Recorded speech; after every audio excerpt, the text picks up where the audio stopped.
pessoas, provavelmente.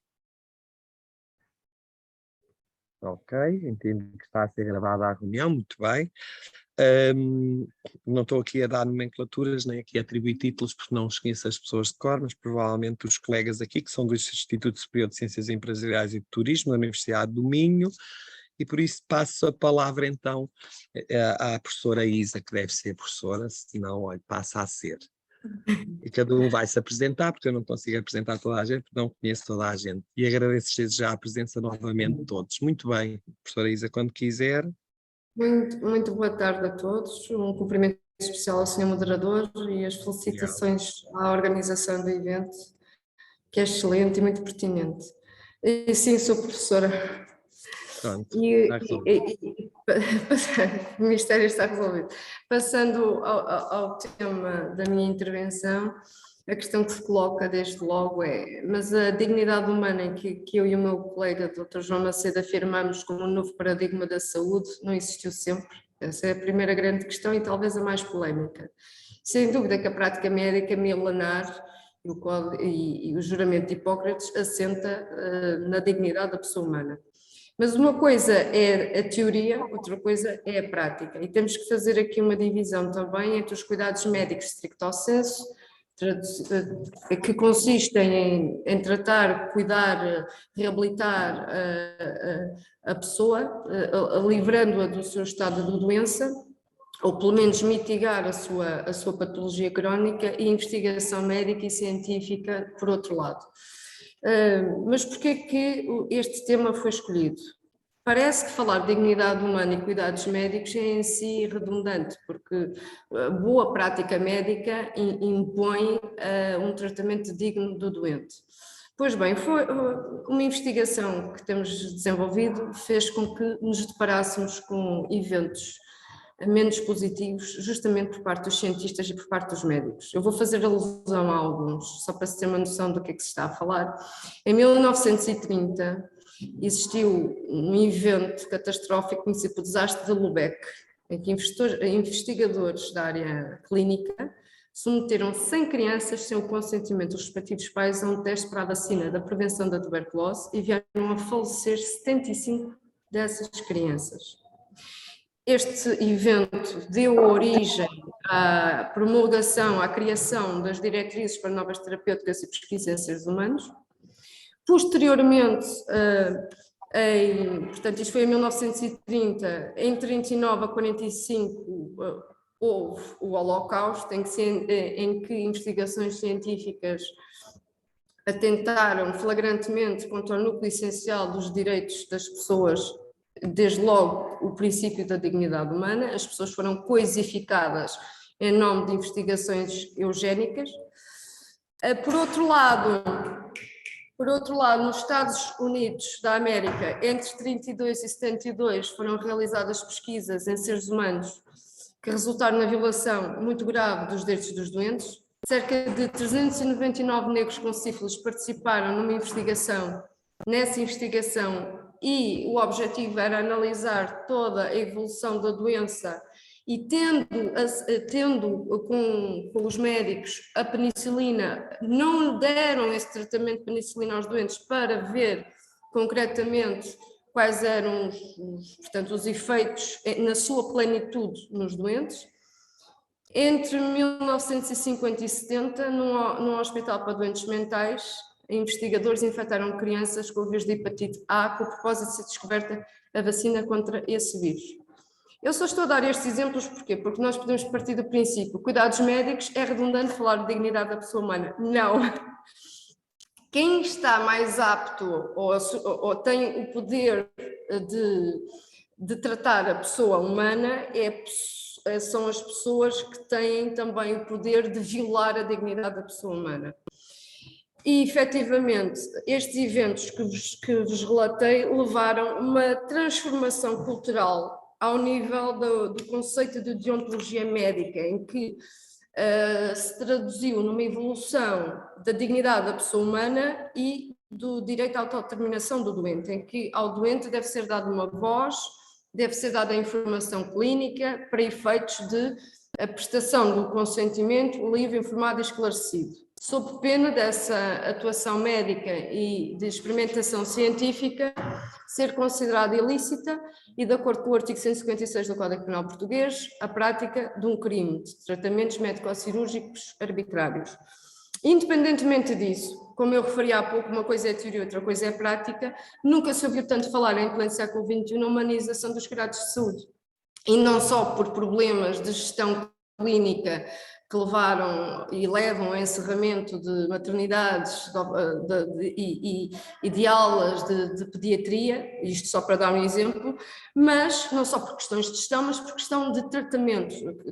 Nós ouvimos hoje em dia falar na violência obstétrica, no Brasil ouve-se falar há décadas, mas em Portugal tem ultimamente vindo a lume relatos de mulheres que têm sido atendidas em hospitais públicos, portanto, pertencentes ao Estado, foram vítimas de violência obstétrica, sendo insultadas, sendo amarradas, portanto, efetivamente largadas à sua sorte, e, portanto, porque efetivamente a omissão médica, dos cuidados médicos, a negligência médica, é em si também um ato de afronta à dignidade da pessoa humana. Mas existem outras manifestações, ao nível dos cuidados paliativos, que são cuidados com os doentes em estado terminal.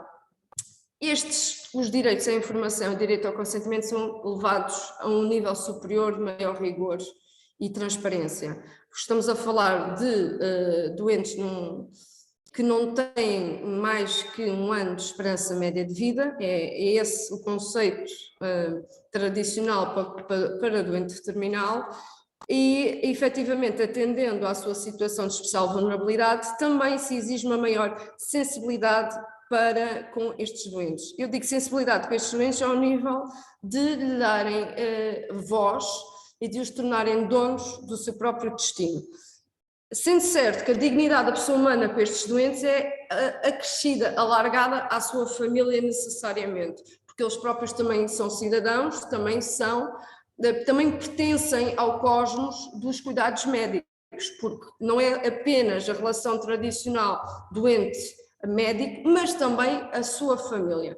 E, efetivamente, dignidade humana é, acima de tudo, dar informação em termos exatos, sem omissões, sem insuficiências, sem zonas cinzentas, e mais, também é dar o direito à não informação. Mas lá está, o doente tem que ser primeiramente auscultado sobre a sua vontade em ter acesso, ter na sua mão todas as potenciais sequelas resultantes de uma determinada terapêutica ou de uma determinada cirurgia.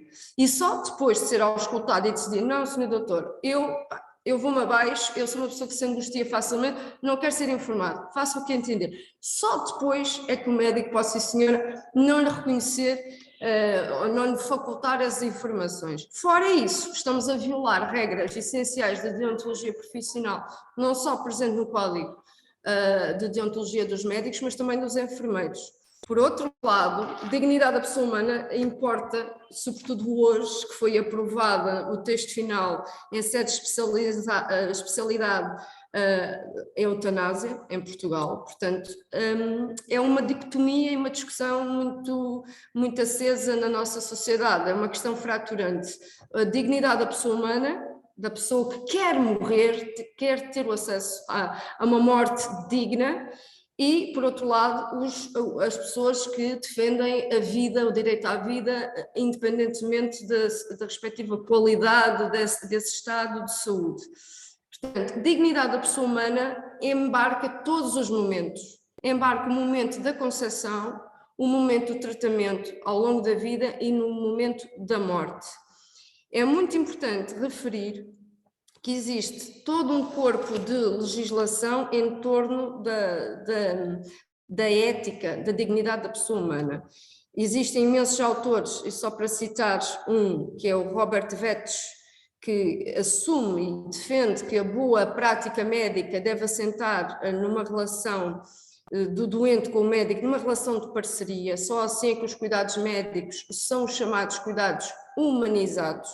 Porquê? Porque retiram a ideia do paternalismo clínico, que o médico é o conhecedor dos dados e das informações científicas, e ele é que deve ser o senhor dono do destino do seu doente. Isso está fora de propósito, o paradigma, entretanto, alterou-se, existe o paradigma da autodeterminação do doente, de reconhecer-lhe a autodeterminação no sentido em que é dado a voz e ele é dono do seu destino. Infelizmente, a prática médica não acompanha estas novas tendências da bioética. Qual é a consequência disso? As quesílias, a relação de desconfiança entre o doente e o seu médico, ações ao aumento da litigiosidade contra os estabelecimentos de saúde, a fuga para o privado, porque cria-se a ideia de que no estabelecimento privado de saúde o doente não é despachado de qualquer forma, existe uma relação de diálogo que não é possível nos hospitais públicos exacerbados e assoberbados com o volume de trabalho, mas isto tudo é princípio da dignidade da pessoa humana, mas tem sido objeto de críticas este princípio. Há quem diga que o princípio da dignidade da pessoa humana acaba por ser esvaziado, porque serve para tudo e para o seu oposto e para o nada, não tem concretização.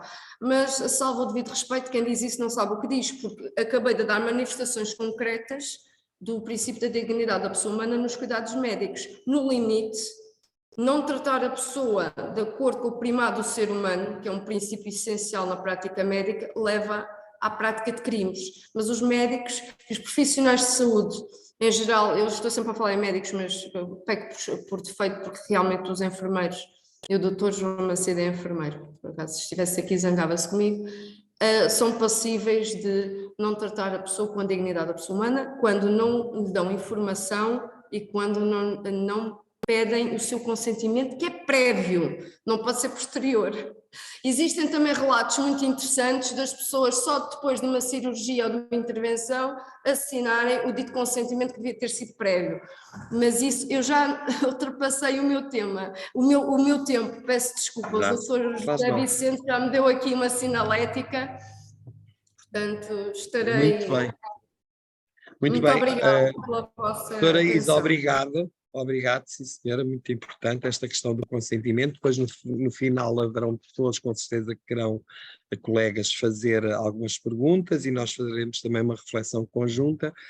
Já agora, e obrigado mais uma vez, e agora então temos a Bruna Franceschini, e eu não sei se estou a dizer bem, espero que sim, e a Patrícia Condenso, também da Universidade de Coimbra, que estão aqui presentes, pelo menos estou a ver os dois nomes, estão ali no mesmo ecrã, sim, e com esta questão do Ethical Guidelines to Conduct Research with Older Adults in the Context of Technology Innovation, isto está mal impresso, de Farmer Project Mode, portanto vão-nos esclarecer, não sei se vão fazer a apresentação em português ou em inglês, estejam à vontade. Boa tarde a ambas, podem se apresentar se quiserem e podem começar. Obrigado. E bem-vindas ao segundo. Muito boa tarde.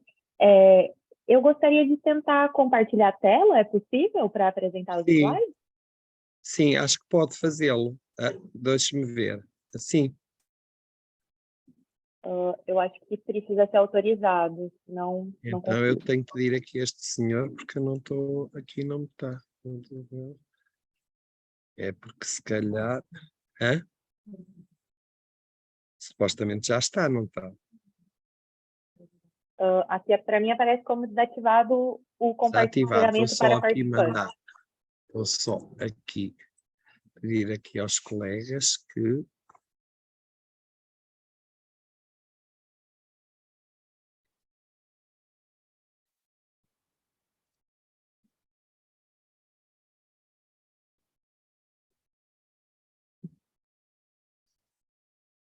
É que eu não consigo fazer nada.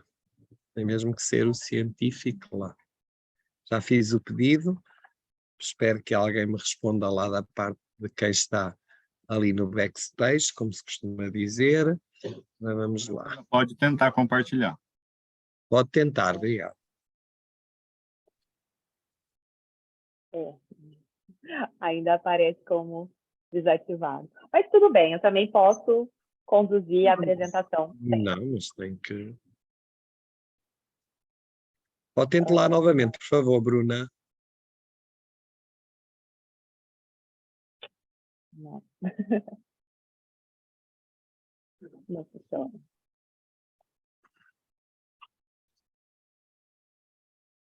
É realmente em compartilhar a tela, né? Porque Sim, também não estou tentando nada diferente disso. eu aqui não consigo mexer, tem mesmo que ser o colega que está ali na parte Bruna, pode tentar científica. agora. Eu testei aqui e consegui. Ah, ok. Ah, pronto. Agora foi. Bom, muito bem, obrigado.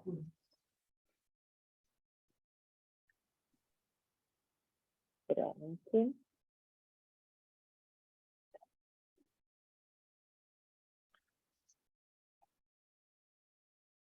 Está aparecendo?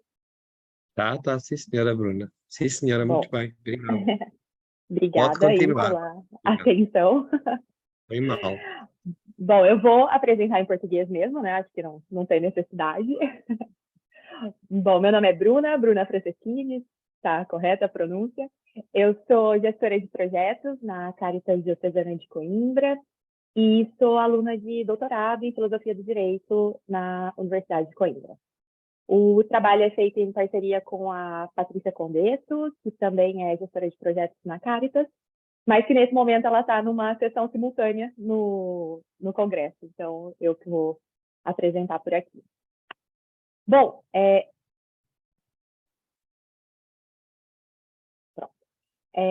traduzindo, né, o título do trabalho, o que eu pretendia trazer hoje para compartilhar, para conversar com vocês, é um pouco, muito do que a professora Isa já falou, mas numa aplicabilidade mais prática, né, de como a ética se traduz dentro dos projetos europeus.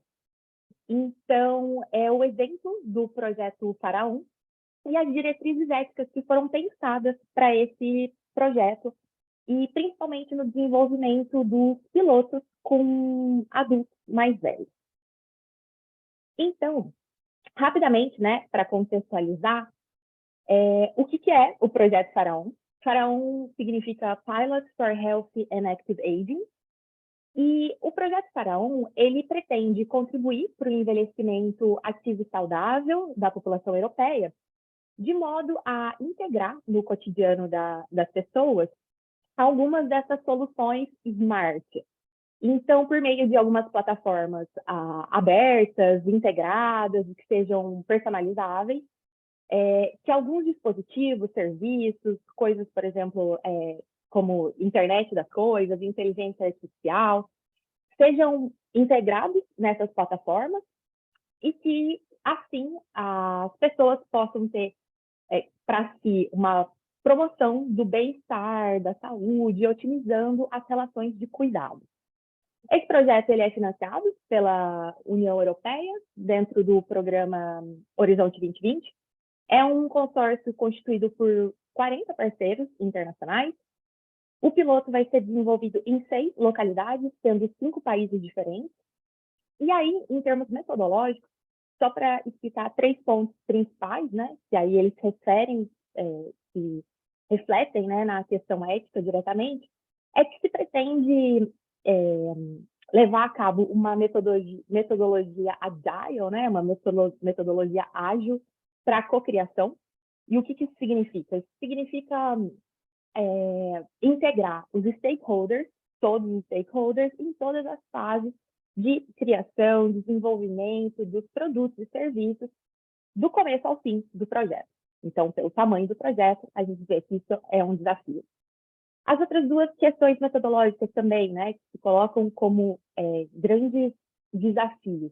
A primeira é que todas as tecnologias integradas precisam ser validadas em 2 fases, seja a pré-validação e o piloto. E a segunda é que foi determinado, desde da fase de candidatura, que existiriam 2 chamadas públicas ao longo do projeto. Então, além de todo mundo que já fazia parte, já estava integrado no projeto desde logo, mais 2 chamadas, né, open calls, que a gente diz, aconteceriam no meio, ao decorrer desse projeto, para integrar novas tecnologias. E aí, o que a gente quer dizer, né, que é com esse projeto de grande escala, né, um piloto de grande escala?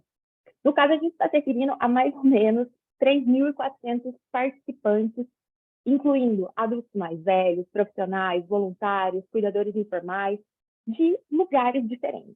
A Caritas, ela cumpre essa função, né, essa tarefa dentro do projeto, que é a implementação do piloto, e também ela tem esse desafio, que é a tarefa ética. E não é incomum, né, para quem talvez conheça um pouco mais dos projetos europeus, falar sobre ética no desenvolvimento desses projetos. Porque, talvez traduzindo assim, de uma forma mais simples, os projetos europeus, na verdade, são grandes projetos de pesquisa em parceria. E aí, a questão é, você está lidando com grupos, muitas vezes, que tenham as suas vulnerabilidades, no desenvolvimento de soluções tecnológicas. Então, a ética tem que ser um grande norte para isso.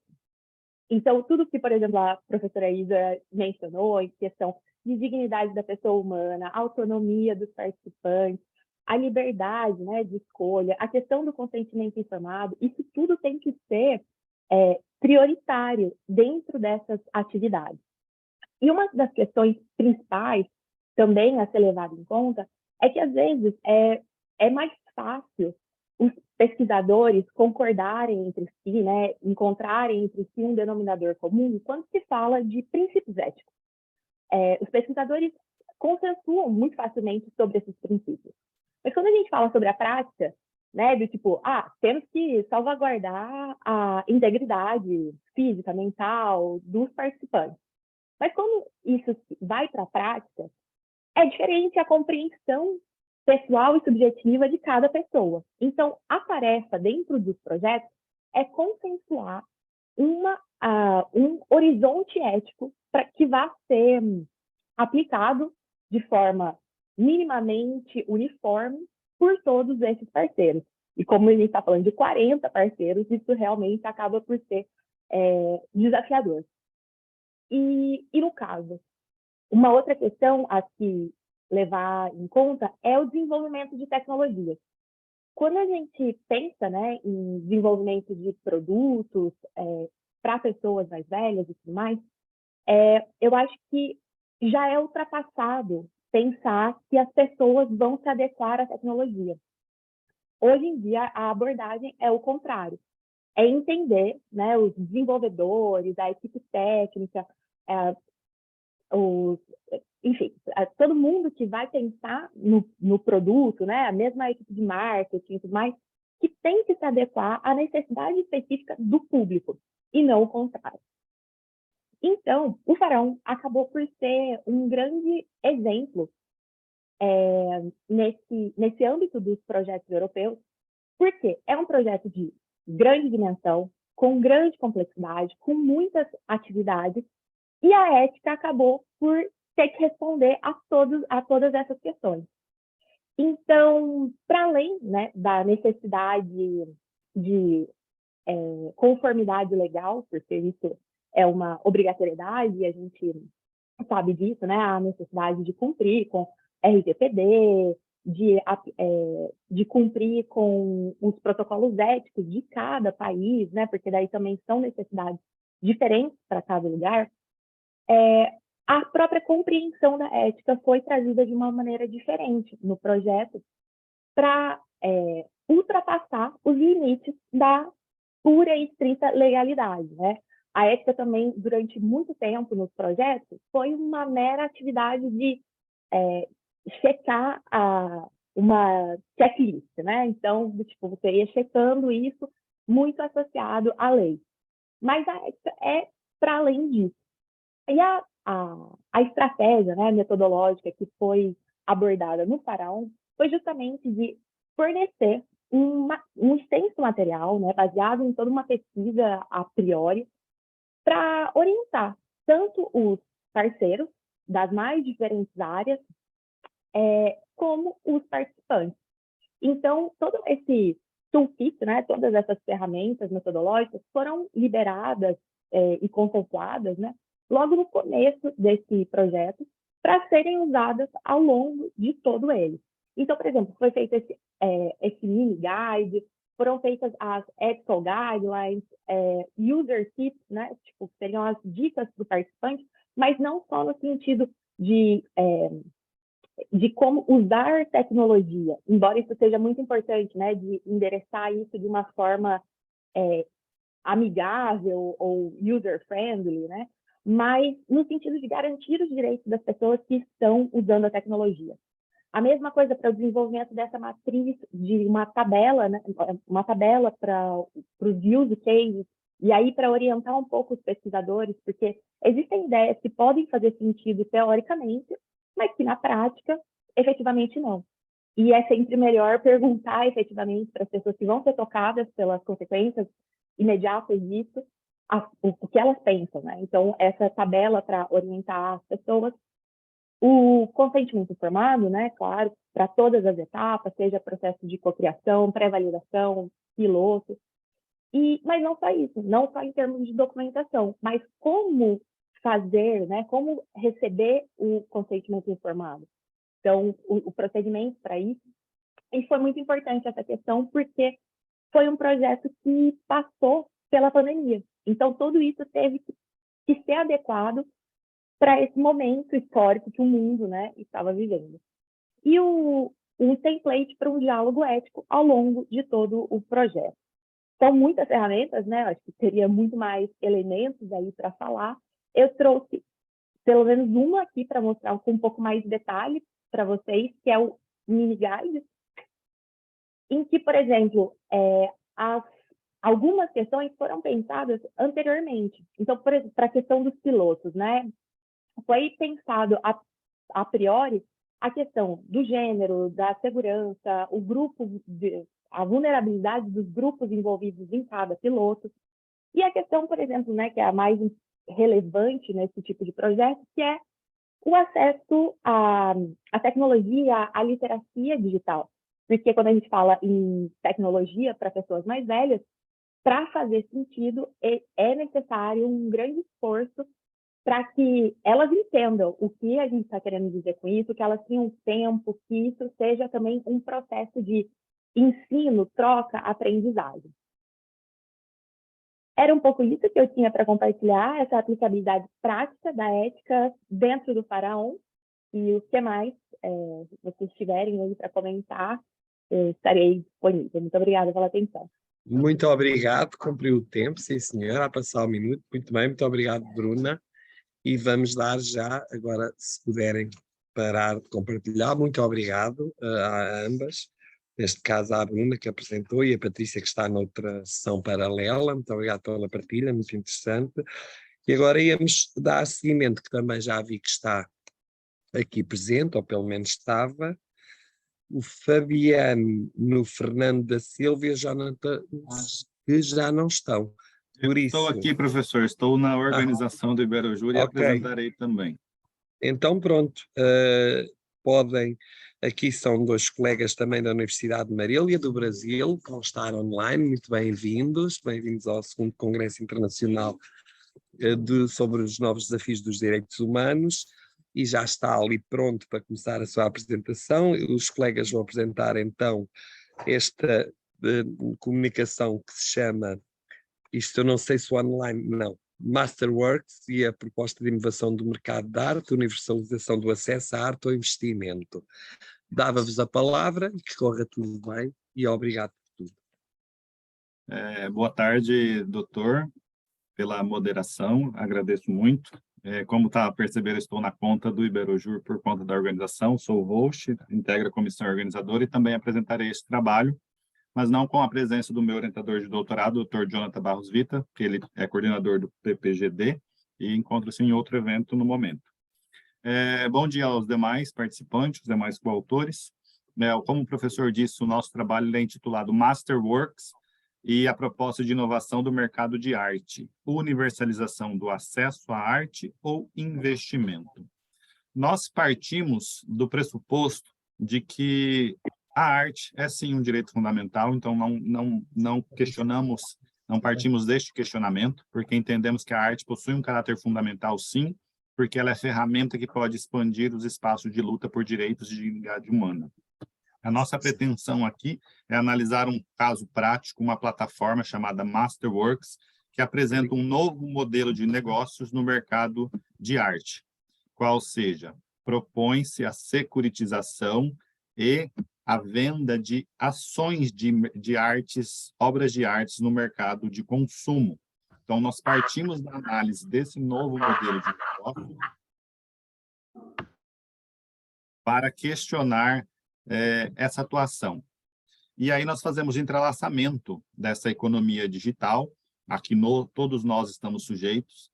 As inovações tecnológicas, elas têm permeado todas as searas da vida humana, e nenhuma delas está infensa à influência dos novos modelos de negócio, ou seja, a disrupção provocada pelas inovações tecnológicas. E a plataforma Masterworks, ela visa exatamente isso, propor um novo modelo de negócios no mercado de arte.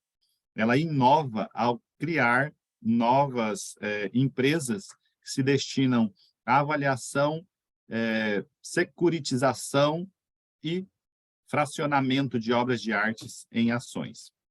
Por isso, nós precisamos, primeiramente, situar por que essa pesquisa é necessária. Porque o mercado de arte de luxo, ele atinge anualmente cifras impressionantes e movimenta boa parte da economia mundial. Somente para se ter uma noção, o relatório The Art Market divulgou que no ano de 2021, o mercado de artes movimentou 65 bilhões de dólares. Considerando a alta rentabilidade e atenta a essa disrupção provocada pela economia digital, essa plataforma ela propôs e desenvolveu um novo modelo de negócios, qual seja, a compra e venda de ações que representam um investimento em obras de arte valiosas.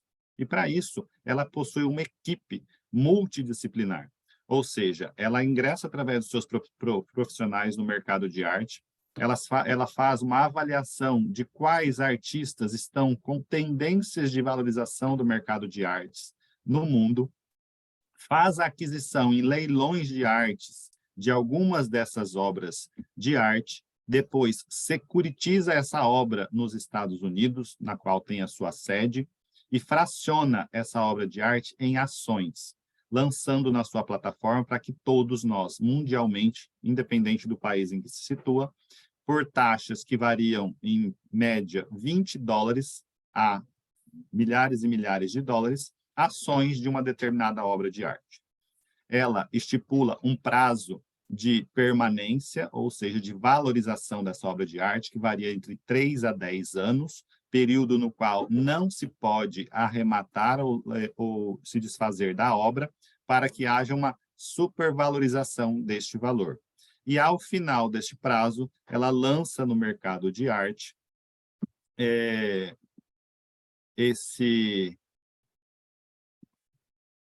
ela lança no mercado de artes essa obra, faz a arrematação e faz a divisão pro rata entre os seus acionistas.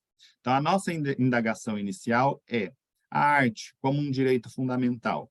E esse novo modelo de negócio propostos pela Masterworks, inclusive, ela tem como um dos motes dizer que ela promove a universalização do acesso a artes, porque ela propicia que qualquer pessoa, com base em ações de 20 dólares, possam investir nessa obra de arte. Para se ter uma noção, uma das últimas obras a serem leiloadas foi de Banksy, que foi adquirida por 1 milhão de euros e foi arrematada depois de um prazo por 4 milhões de euros. Uma valorização de 3 milhões de euros nesse mercado.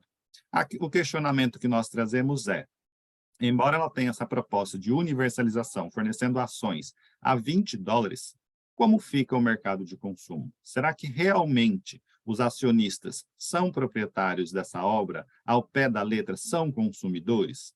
Quais são as garantias, quais são as seguranças proporcionadas por esse acionista?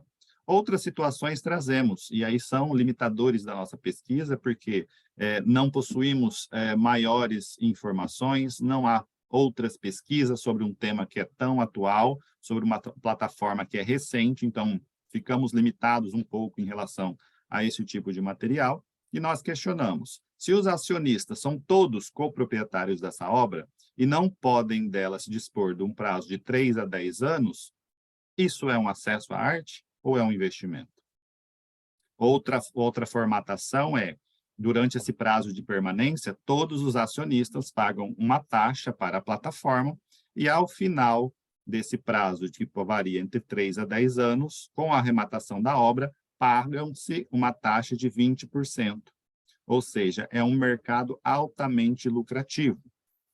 Porém, nós precisamos questionar quais são as garantias do consumidor e se isso realmente é um acesso, é uma universalização do acesso à arte ou simplesmente um investimento, um mercado especulativo. Outra situação que trazemos também é que, além desse modelo de negócios primário da plataforma, ela oferece um segundo serviço, qual seja o chamado mercado secundário. No prazo de 3 a 10 anos, que é o prazo de permanência, não se pode desfazer da obra, portanto, ela não será arrematada para que haja a valorização da mesma.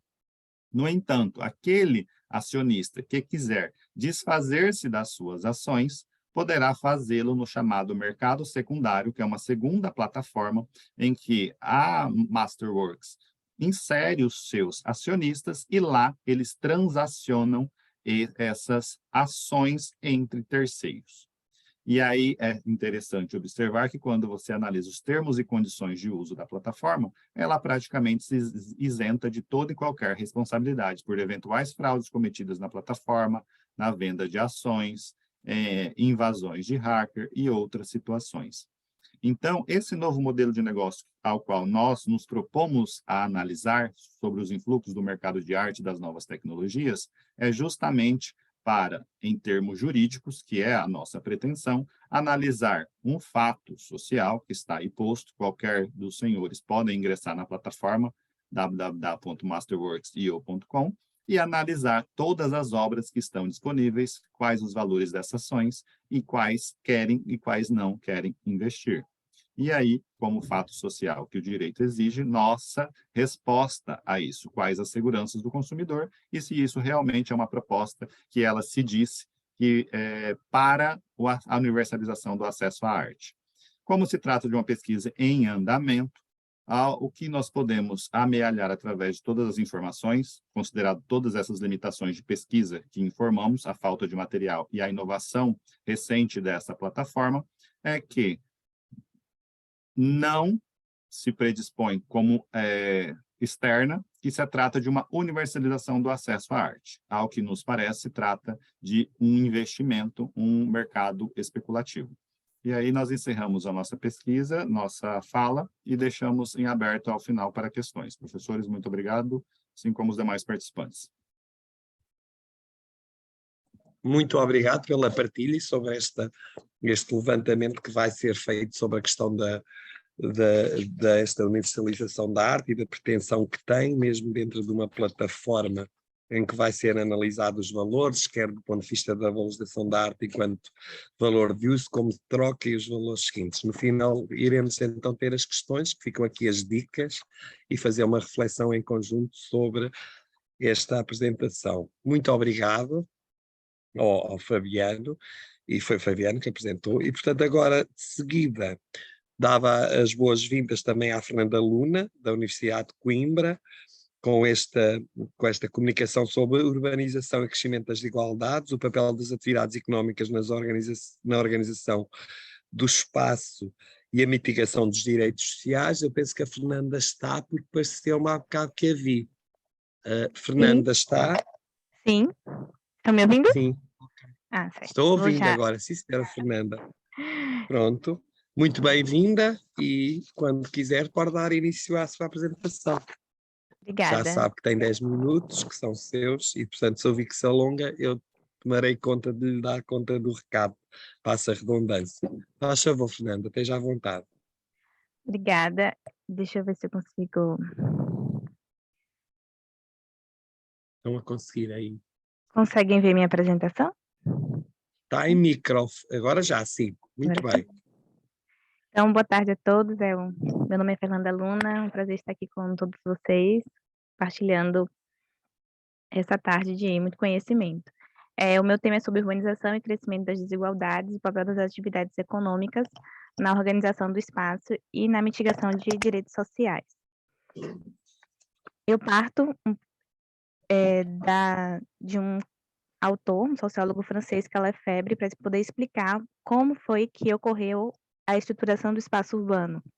E a análise que Lefebvre faz, que é a partir de 3 importantes vertentes, que é atividades econômicas, a produção, o produto das atividades econômicas que se desenvolveram no espaço e a força laboral. E a partir disso, trazer um pouco da economia política para explicar por que as cidades, elas são como elas são e por que elas foram formatadas nas estruturas que hoje nós podemos vivenciar, tanto nas grandes cidades, nas metrópoles, como nas médias e pequenas cidades. E eu passo a análise para explicar o porquê que as cidades são assim a partir das externalidades econômicas. De um lado, temos as positivas, que também são chamadas de efeitos de vizinhança, e também as negativas, que são as deseconomias externas. Dentro dessa divisão, nós também encontramos as economias externas e internas. A interna, ela está relacionada às benfeitorias governamentais, como o governo, através das políticas públicas, investe no espaço urbano e como isso pode ser aproveitado pela população, uma vez que esses investimentos, que também atraem as atividades econômicas, de outro lado, também beneficia a população que reside em determinada localidade. Já as forças externas são as benesses agregadas pela própria atividade econômica, com a atração de outros serviços, por exemplo, pavimentação, quando outros empreendimentos são construídos, outras atividades econômicas são agregadas a determinadas localidades e a população consegue usufruir dessas benesses, dessas consequências, nesse caso aqui podem ser consequências positivas. Agora vamos falar um pouco sobre as economias de aglomeração e a influência desta no espaço urbano geográfico, que a concentração e a diversidade das atividades econômicas, por consequência, também interfere na demografia, ou seja, na atração de mão de obra. E aqui nós temos as economias de localização, e podemos falar dos parques industriais, das indústrias têxteis e também das indústrias petrolíferas. Então, nós sabemos onde encontrar esses tipos de atividades econômicas devido à sua localização, porque existe uma dinâmica em que essas indústrias estão sempre localizadas onde há oferta de mão de obra e também de matéria-prima. Então, são os grandes parques industriais que nós podemos identificar, tanto na Europa como também na América Latina. E as economias de urbanização, elas são identificadas através da disponibilidade da infraestrutura e de investimentos governamentais, que a partir disso, nós podemos também, como uma consequência desses investimentos, são os meios de consumos coletivos urbanos, como a saúde, educação e habitação, que é algo que é provido para a população, mas também pode ser usufruído de forma coletiva. O espaço e o esvaziamento dos direitos. A formatação do espaço urbano, ela foi delineada através das atividades econômicas, mas é claro que ela não conseguiu abranger todos os espaços da mesma forma, justamente pela urgência da atividade econômica e do capital. Então, os centros, eles conseguem absorver a diversidade de serviços, também a oferta cultural, a oferta de educação, a oferta de saúde, enquanto a população que vive à margem dos centros, que foram realocadas por não conseguir financiar esse tipo de investimento, foram alocadas às margens da cidade. E a exposição sustentada à pobreza concentrada em bairros urbanos carentes leva à marginalização e exclusão, reforçando mecanismos que perpetuam a pobreza e a desvantagem, segundo a ONU, um relatório da ONU de 2020. Em 2019, a Comissão Econômica para a Europa, a Unesco, sugeriu que há mais de 50 milhões de residências informais ocupadas pela população europeia. Na América Latina, por exemplo, o cenário de segregação espacial é evidenciado com o crescimento dos aglomerados subnormais entre 2010 e 2019, No caso brasileiro, por exemplo, segundo o Instituto Brasileiro de Geografia e Estatística, são mais de 5 milhões de domicílios ocupados, caracterizados pela sua informalidade. Então, esses tipos de domicílios, além da sua informalidade, por não ter uma estrutura jurídica na sua formação, também são localidades que não conseguem usufruir de serviços públicos básicos de infraestrutura, calçamento, rede de esgoto, dentre tudo aquilo que envolve o ser e o estar e o habitar dentro da cidade.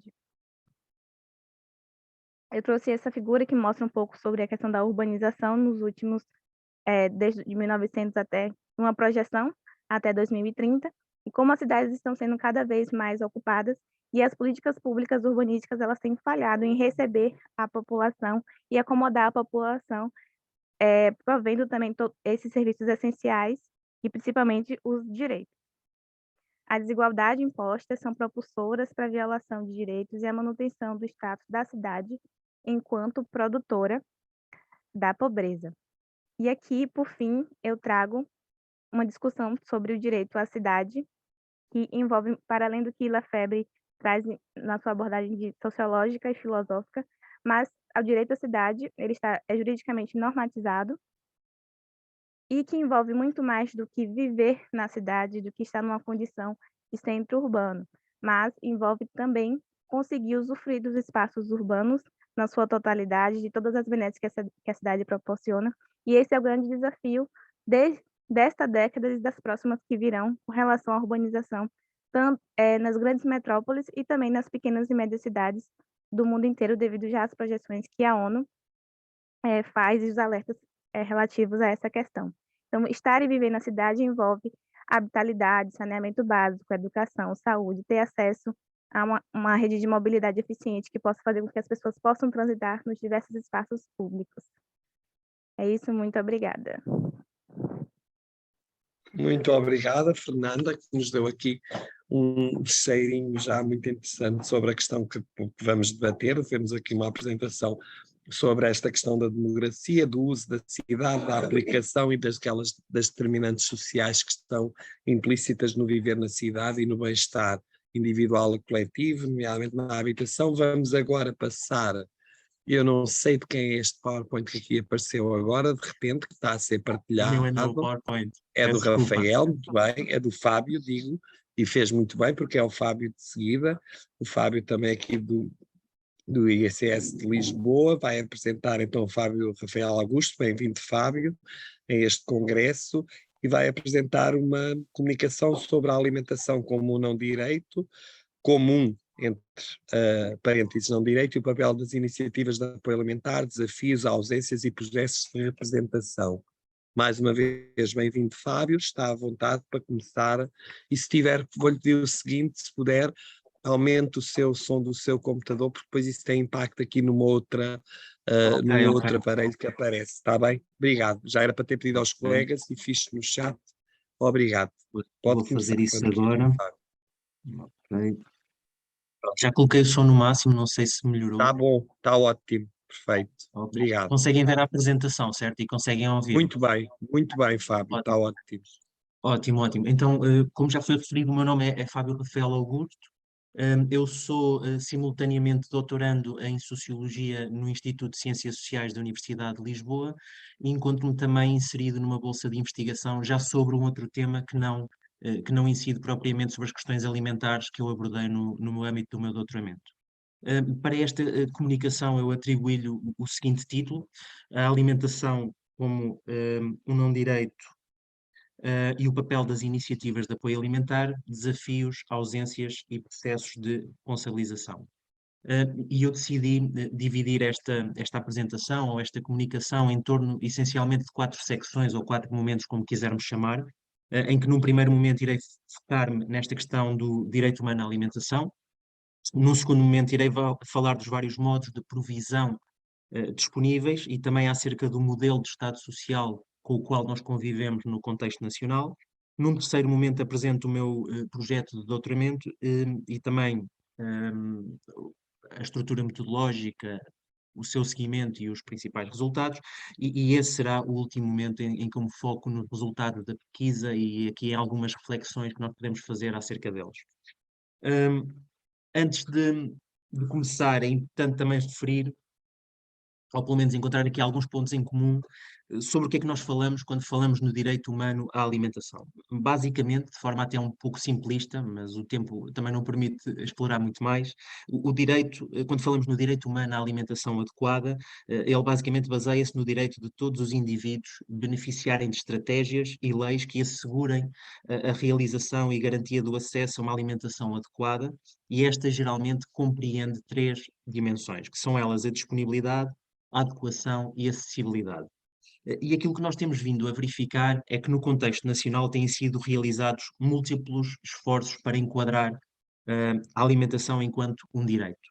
E aqui eu gostaria de relembrar o papel da plataforma criada por membros da sociedade civil, intitulada Realimentar, e também o projeto de lei intitulado Lei de Bases do Direito Humano à Alimentação e Nutrição Adequadas, que foi apresentado pelo Bloco de Esquerda a 10 de dezembro de 2018. Apesar destes esforços, existe quem refira, no entanto, que este direito já se encontra de alguma forma expresso ou consagrado na Constituição, sendo que está subjacente a outros direitos, como é, por exemplo, o caso do direito à vida ou do direito à saúde. Em termos políticos, a atuação do Estado em matéria de apoio ou de ajuda alimentar, como preferirmos chamar, tem assentado em 2 tipos de políticas. Por um lado, políticas reparadoras, por outro lado, políticas de intervenção precoce. Em termos de políticas reparadoras, elas procuram corrigir problemas pré-existentes através do fornecimento de recursos básicos, e eu aqui relembro o Fundo Europeu de Auxílio aos Carenciados, o FEAC, e depois temos as políticas de intervenção precoce, que atuam justamente, como o próprio nome indica, na prevenção de certas carências e representam estratégias estruturais e antecipatórias. E aqui eu relembro o papel do PO-APMC, que é o Programa Operacional de Apoio às Pessoas Mais Carenciadas. Ainda assim, e apesar dos vários esforços para enquadrar a alimentação como um direito e das várias políticas mobilizadas, existe um número bastante expressivo de pessoas, como nós sabemos, que se veem forçadas a recorrer, por exemplo, às iniciativas de apoio alimentar. E eu aqui relembro desde logo o papel da principal iniciativa a atuar no terreno, que é o Banco Alimentar contra a Fome. Tem-se verificado, portanto, sucessivos processos de desresponsabilização do Estado em matéria de apoio alimentar, acabando esta entidade por delegar de forma mais ou menos intencional, e depois podemos discutir isso na parte das questões, em outras entidades, parte daquilo que serão as suas funções sociais.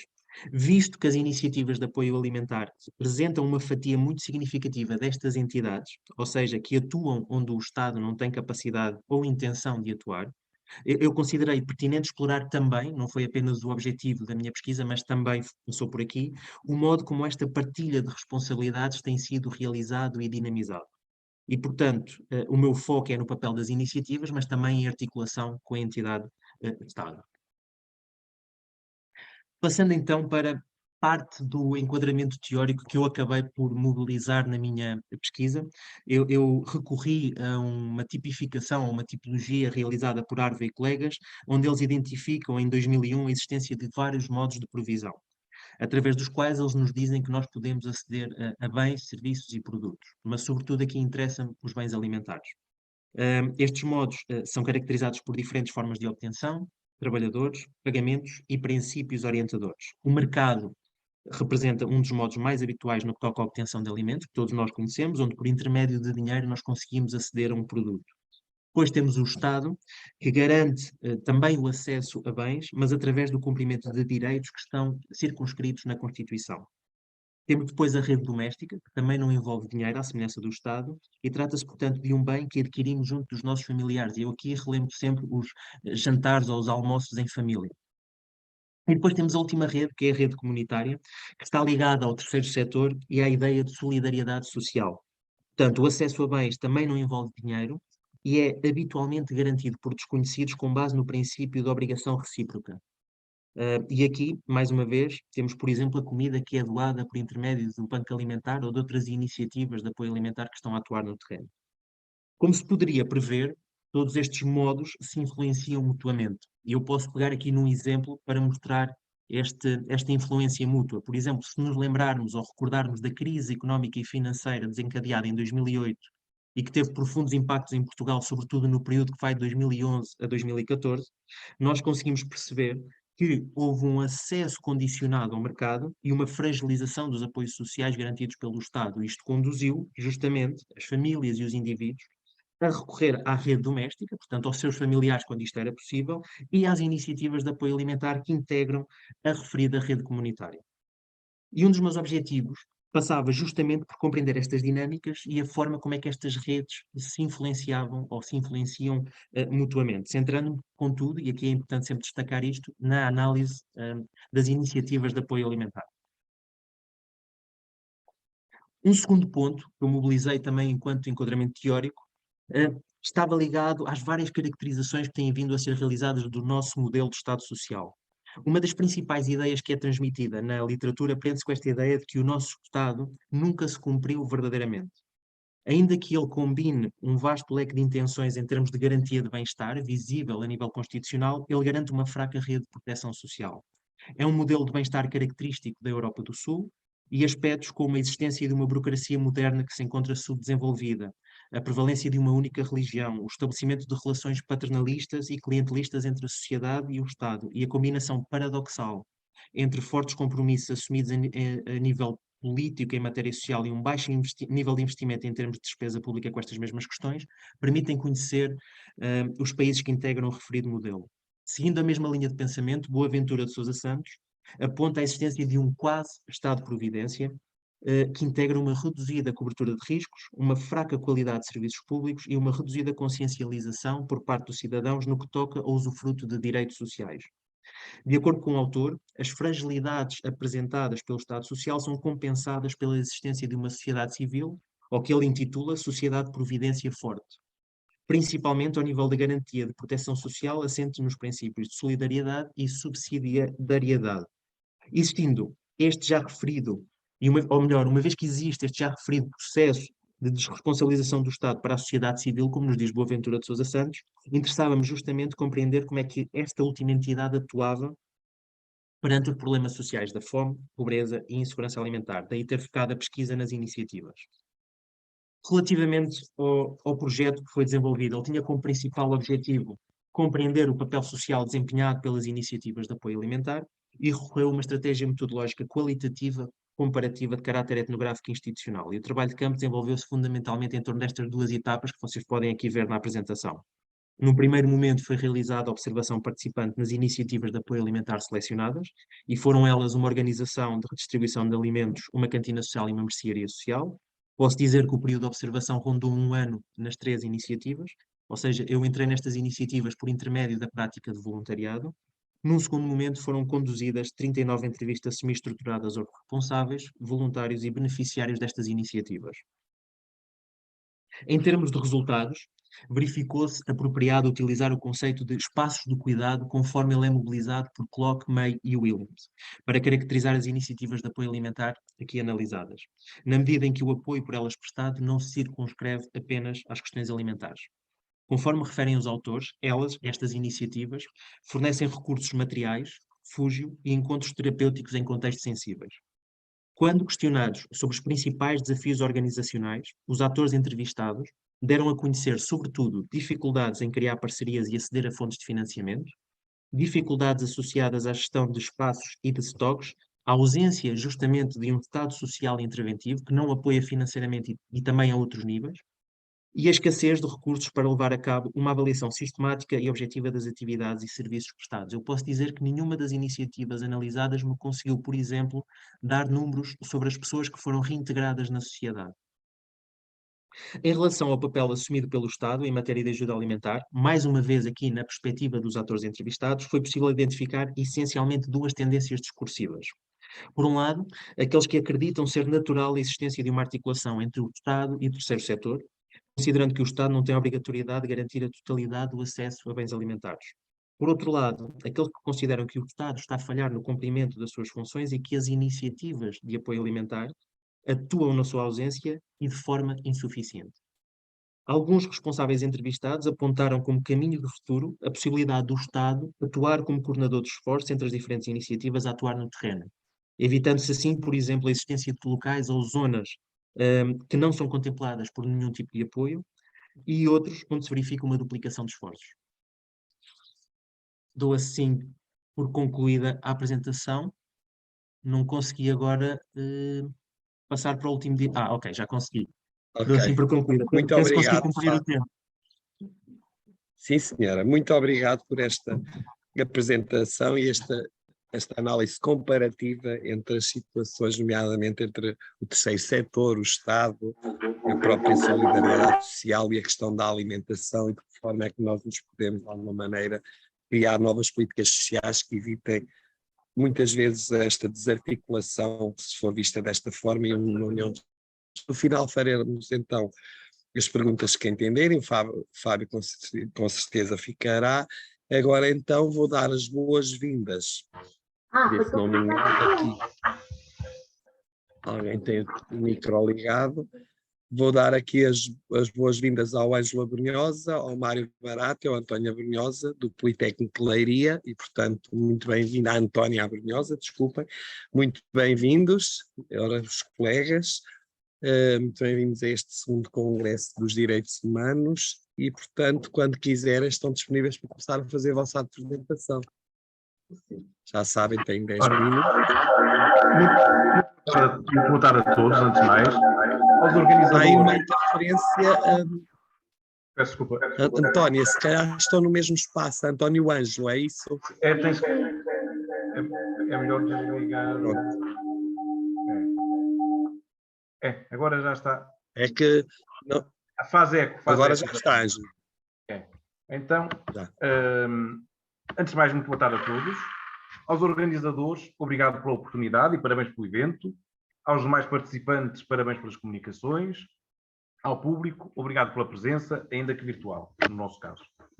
Começo por recordar que esta comunicação, assim como o respectivo artigo, foram preparados em coautoria com o excelentíssimo Sr. Professor Dr. Mário Barata e com a excelentíssima Sra. Enfermeira e Mestre em Enfermagem de Saúde Familiar, Antónia Abrunhosa. O presente trabalho, intitulado Apoiar o Cuidador Familiar no Direito e na Capacitação, caracteriza-se pela multidisciplinaridade, sublinhando, desde logo, a importância da confluência das várias ciências e dos vários saberes no mesmo objetivo.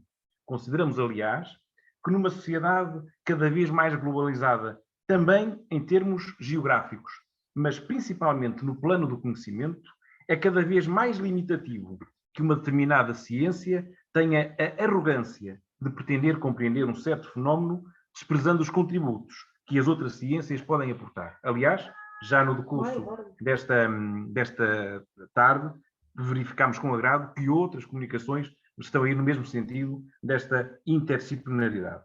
No nosso caso, o objetivo que temos em vista é o apoio ao cuidador familiar, tanto por via do direito como da capacitação. O apoio ao cuidador familiar é, de resto, em nossa opinião, uma matéria que, por excelência, evidencia a ligação entre os direitos humanos e a intervenção social. O ponto de partida desse artigo é lançar um olhar sobre a realidade e perceber que o envelhecimento da população tem vários efeitos, e um deles é precisamente a crescente relevância dos cuidados prestados pelas famílias. Ou seja, a figura do cuidador familiar tem ganho dimensão social e, nesse sentido, merece atenção, quer do direito, quer da saúde. Começando pela perspectiva jurídica, a Lei nº 100/2019, de 6 de setembro, aprovou o Estatuto do Cuidador Informal, sendo de salientar o conceito de cuidador informal principal, que consta do artigo 2º, número 3 da referida lei, e que passo a citar, apresentando como tal, como cuidador informal principal, o cônjuge ou unido de facto, parente ou afim até ao 4º grau da linha reta ou da linha colateral da pessoa cuidada, que acompanha e cuida desta, de forma permanente, que com ela vive em comunhão de habitação e que não ofere qualquer remuneração de atividade profissional ou pelos cuidados que presta à pessoa cuidada. Neste conceito de cuidador informal principal, além da relação familiar e da comunhão de habitação, permite-me chamar a atenção para dois aspectos. Por um lado, a permanência e não apenas a regularidade dos conceitos prestados à pessoa cuidada. Por outro lado, o facto de o cuidador não oferir remuneração nem da atividade profissional, nem dos cuidados que presta. Porquê a referência a estes dois requisitos? Porque claramente são estes os requisitos que delimitam o conceito de cuidador informal principal face ao conceito de cuidador informal não principal. E a relevância da distinção entre os dois conceitos está relacionada com as medidas de apoio. Além de algumas medidas comuns, o apoio ao cuidador informal não principal foca-se fundamentalmente na conciliação da atividade profissional com a prestação dos cuidados, enquanto que no caso do cuidador informal principal, entre outras medidas, pode beneficiar de um subsídio de apoio. Importa fazer uma referência, obviamente, à pessoa cuidada, que é alguém que se encontra numa situação de dependência de terceiros e que necessita de cuidados permanentes, devendo a pessoa cuidada, consentir que o requerente seja reconhecido como seu cuidador informal. Ainda no âmbito da legislação relativa ao cuidador, merece em particular referência o Decreto Regulamentar número 1/2022, de 10 de janeiro, assim como a Portaria número 100/2022, de 22 de fevereiro. Naturalmente, toda esta matéria tem amparo constitucional no âmbito dos direitos sociais, designadamente nos artigos 63, sobre Segurança Social e Solidariedade, e 64, sobre Saúde, ambos da Constituição da República Portuguesa. Mas sendo essenciais os apoios que resultam da legislação referida, não é menos importante, na perspectiva da saúde, o apoio ao nível da capacitação, isto é, ao nível da preparação do cuidador para a prestação dos cuidados. Para nos falar desta perspectiva da saúde, passo então a palavra à enfermeira Antónia Abrunhosa.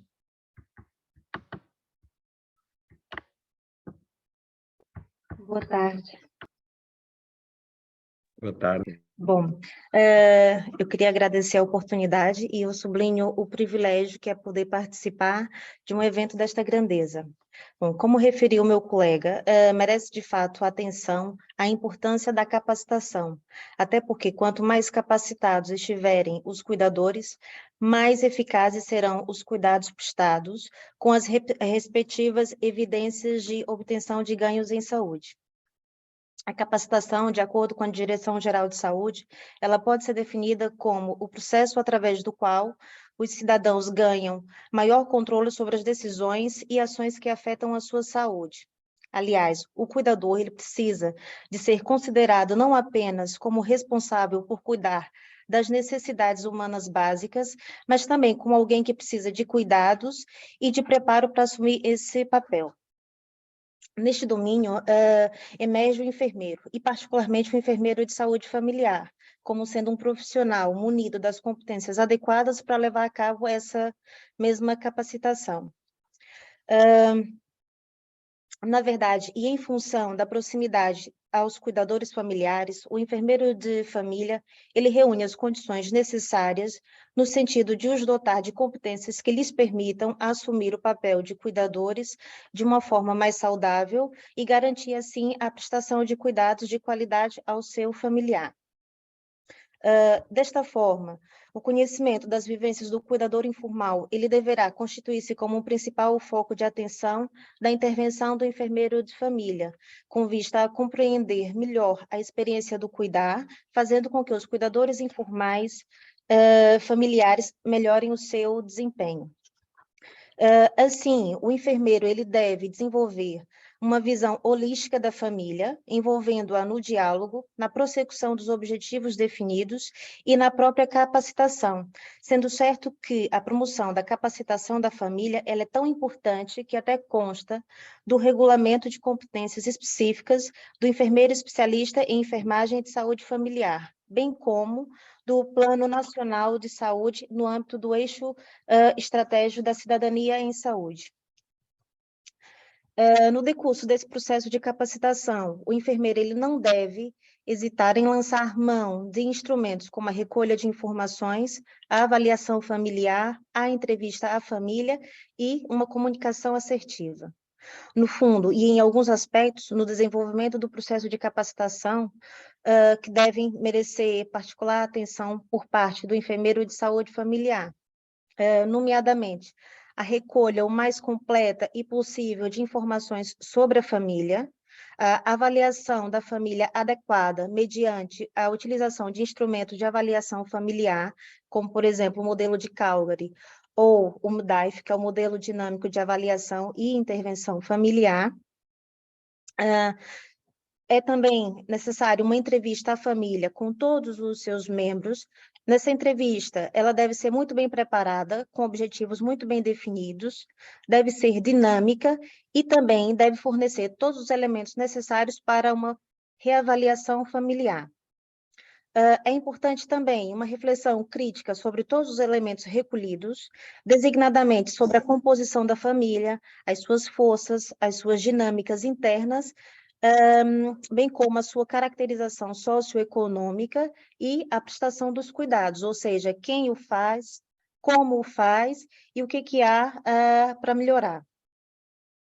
É também importante uma preparação e concretização da capacitação, tendo como critério a avaliação que foi efetuada anteriormente e não perdendo de vista que a referida capacitação ela deve ser personalizada em função das especificidades de cada família, não é?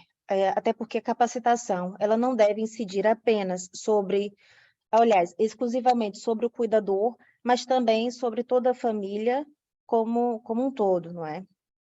Nesse sentido, o objetivo deste trabalho é o de tentar perceber até que ponto um regime jurídico favorável e uma capacitação eficaz podem ajudar o cuidador familiar, levando a que este preste melhores cuidados e contribuindo dessa forma para o seu bem-estar, para o bem-estar da pessoa cuidada e para a obtenção evidente de ganhos em saúde.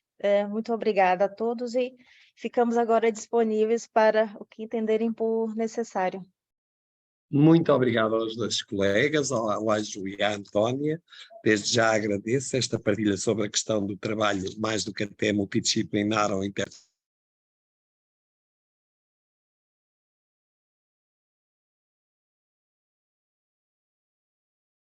Desculpem, estava a agradecer à Antónia e ao Ângelo. Pronto. E estava a agradecer a vossa partilha sobre esta questão deste trabalho, até mais do que multidisciplinar e interdisciplinar, mas transdisciplinar, do trabalho colaborativo, desta necessidade das entrevistas terem esta possibilidade de serem em profundidade, multidimensionais e reforçar-se, então, a questão dos critérios de traduzir isto, que depois vamos falar no fim, quem tiver dúvidas sobre os cuidadores formais, não formais, podem ser designados de várias formas. Muito obrigado aos colegas e, portanto, vamos agora seguir para ouvir a Ney Alves da Ruda, da Universidade Federal de Mato Grosso, do Brasil, que eu penso que está aqui também, e com este trabalho, o encontro terapêutico entre o cinema e a cidadania global, meditações estéticas sobre os direitos internacionais aos direitos humanos e pedagógica filmografia brasileiro. É assim que tenho, por isso, se o Ney Arruda tiver, ou eu não sei se é a ou parece-me que não está, mas é engraçado que parecia-me ter visto há bocado um quadrado com este nome Arruda.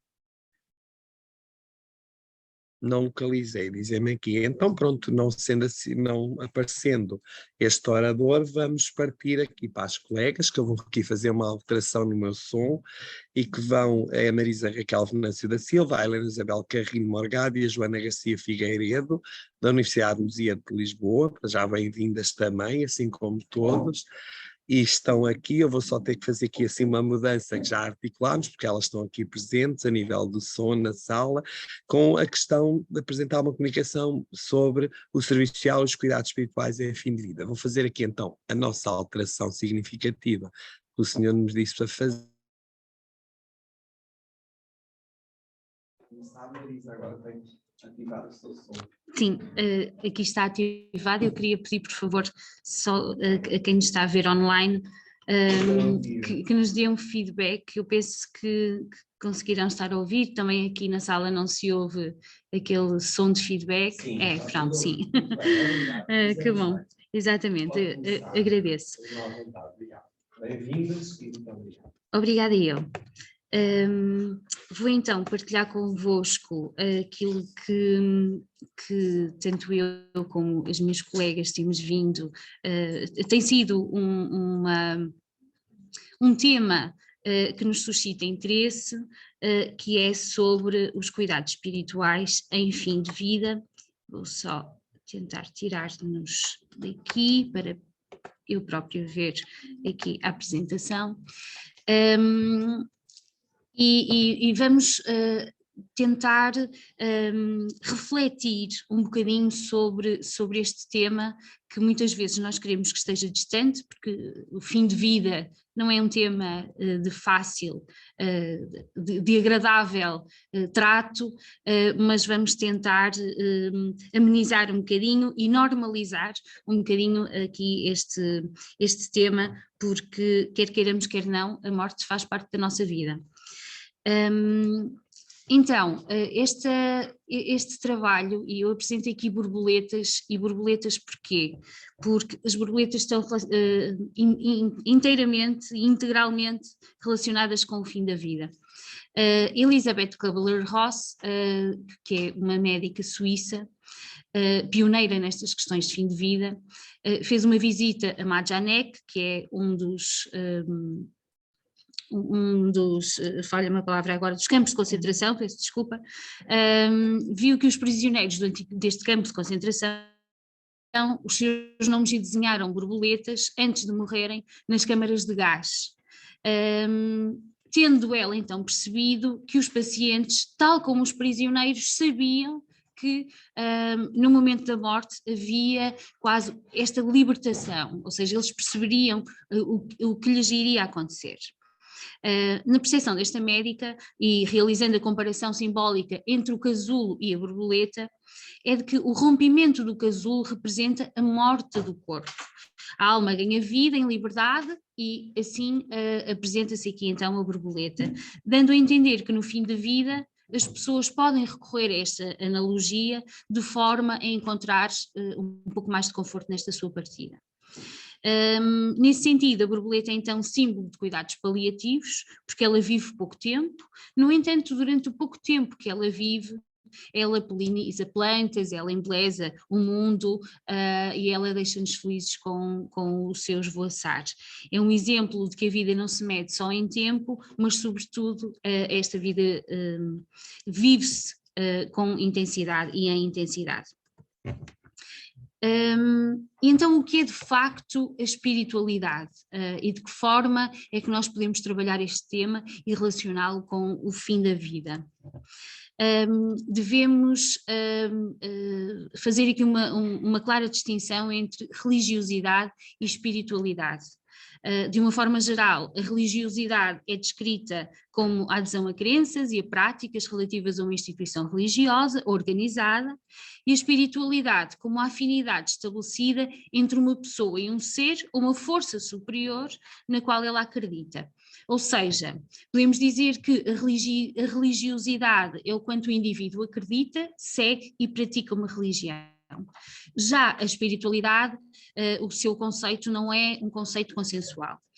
A espiritualidade pode ser definida como uma busca pessoal para entender as questões relacionadas com o fim da vida, mais relacionado com aquilo que é transcendente, com aquilo que é o sagrado, aquilo que pode ou não levar ao desenvolvimento de práticas religiosas ou a integração ou formação de comunidades religiosas. Portanto, uma pessoa pode ser religiosa e aí sim estar mais relacionada, identificar-se mais com as práticas, e uma pessoa pode ser espiritual, não se identificando tanto com as práticas, mas tendo em vista esta questão do transcendente e do sagrado, não tanto de uma prática religiosa. Vamos então agora emergir naquilo que é o nosso tema dos cuidados em fim de vida. Podemos então dizer que o curso da morte e do morrer nestas últimas décadas tem tido grandes alterações, em resultado de avanços sociais, de avanços tecnológicos, e isto influencia crenças e atitudes sobre a vida e sobre a morte. O processo de morrer antes era súbito e rápido, agora morre-se mais lentamente, é uma forma de morrer mais prolongada. Antes morria-se sobretudo em casa, hoje em dia a morte verifica-se mais acontecendo em locais como os hospitais, como os lares de idosos ou qualquer outro ambiente institucional. Ricoeur dá-nos aqui duas ideias importantes a reter sobre o fim de vida. Ele diz-nos que a primeira ideia é sobre a memória, sobre a preservação do ter sido, implícita na noção de eternidade, e aqui a questão da transcendência, mais relacionada com a espiritualidade, de encontro com Deus, de uma existência total e holística, ou do sentido da vida. E estas questões de religiosidade versus espiritualidade, que desafios nos trazem para o serviço social? Então, traz-nos sobretudo o desafio de que pode ser um problema para a prática de serviço social. Isto porque a maioria das pessoas se vê como pessoas espirituais e a espiritualidade pode afetar e afeta a forma como estas se comportam e reagem perante as situações. O cuidado espiritual baseia-se então no desenvolvimento da compreensão das questões que são significativas para cada pessoa. Podemos pensar em pacientes que podem estar completamente desmoralizados, completamente absortos na sua angústia, na proximidade da morte, com uma sensação de desesperança. Pensemos que eles travam uma luta para chegar a um acordo sobre aquilo que a sua vida tem sido, fazem uma reflexão sobre aquilo que a vida foi ou que ainda continua a ser. E nesse sentido podem precisar de apoio enquanto lidam com o que deu sentido à vida e com o que sustentará a vida que resta, e muitos deles com aquilo que passará após a sua passagem, e passa a redundância, para no momento da morte. A espiritualidade e a religiosidade têm impactos positivos ou negativos na saúde e apresentam-se como preditores de menores taxas de mortalidade e protetores de bem-estar. Aqui não estamos a falar especificamente da espiritualidade ou da religiosidade, estamos a falar destes dois conceitos. Callahan diz-nos que a espiritualidade tem a potencialidade de ser uma das únicas qualidades que podem tornar o fim de vida mais significativo. Diz-nos que 80% a 90% das pessoas em fim de vida apresentam necessidades espirituais, e aí o serviço social tem e deve intervir, e tem legitimidade para tal, uma vez que a dignidade humana é um dos valores da profissão e os direitos humanos um dos seus princípios éticos. Há também uma necessidade urgente em desenvolver políticas e práticas na comunidade com configurações ajustadas a apoiar pessoas que morrem em casa, que estão, a meu ver, e de acordo com muitos autores, mais desprotegidas nesse sentido, sobretudo as que tenham em conta a relação do paciente com crenças e práticas religiosas que muitas vezes são descuradas. Hayden sugere uma abordagem multidisciplinar para o cuidado espiritual, onde se inclua a família. Esta questão é muito importante, a inclusão da família nos cuidados, são cuidados holísticos, e Callahan sugere que os assistentes sociais que desempenham as suas funções em serviços relacionados com o fim de vida precisam de ser espiritualmente sensíveis e desenvolver as suas capacidades no sentido de identificar e facilitar o acesso a cuidados espirituais ou construir a competência espiritual necessária para os providenciar. Isto é um trabalho individual de cada profissional, mas que deverá levar a cabo no sentido de proporcionar melhores cuidados. A espiritualidade pode ainda ser um recurso profundo para lidar com desafios de todos os aspectos da vida e da morte. E enquanto vivos temos o dever de pensar nisto. Os assistentes sociais em práticas de fim de vida devem ser sensíveis a estas preocupações, estar dispostos a ajudar nas explorações espirituais. Claro que isto só pode acontecer quando o assistente social, o profissional que trabalha com pacientes em fim de vida é também desenvolvido neste sentido. Quando pacientes e cuidadores expressam preocupações religiosas e espirituais, o papel do assistente social é então ouvir e ajudar a encontrar formas de responder às necessidades dos pacientes. E já se tem falado também, ainda hoje, sobre o fim de vida digno. Este fim de vida digno pressupõe o respeito pelas vontades e pelos desejos do cidadão que está prestes a morrer, traduz-se no direito de não ser vítima de indignidade, e esta dignidade assume-se como direito ao reconhecimento de interesses individuais. Assim, o profissional, o assistente social que trabalha com doentes em fim de vida, deve advogar a proteção dos indivíduos que, estando eles numa condição de fragilidade, sendo a proximidade da morte, executará as suas tarefas mobilizando competências e habilidades, no sentido de garantir o respeito profundo e holístico pela pessoa, tendo em conta o exercício da sua espiritualidade, as suas vontades e os interesses do indivíduo. Em jeito de conclusão, o fim de vida constitui um momento delicado e pesaroso na vida do ser humano, acho que isto é inequívoco. Os assistentes sociais, nesse sentido, devem estar atentos às necessidades de indivíduos e de famílias, uma vez que estas nem sempre são expressas através da linguagem verbal e, por isso, um bocadinho mais difíceis de identificar. Há sinais nos quais o assistente social não pode nem deve abster-se de intervir. Viver a espiritualidade constitui um momento importante na vida de quem se encontra próximo do seu final, e entendê-la pode ajudar o assistente social a compreender-se a si mesmo e a proporcionar cuidados mais ajustados às necessidades dos indivíduos. Fico muito grata pela vossa atenção, espero não ter excedido o tempo. Muito obrigada. Sim. Vou só pausar o compartilhamento, vou sair daqui. Ok.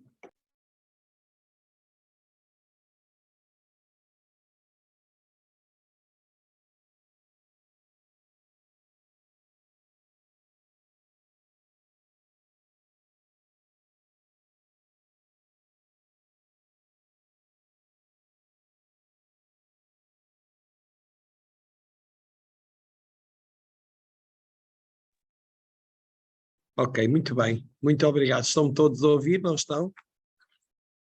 Estão. Estão a ouvir? Sim.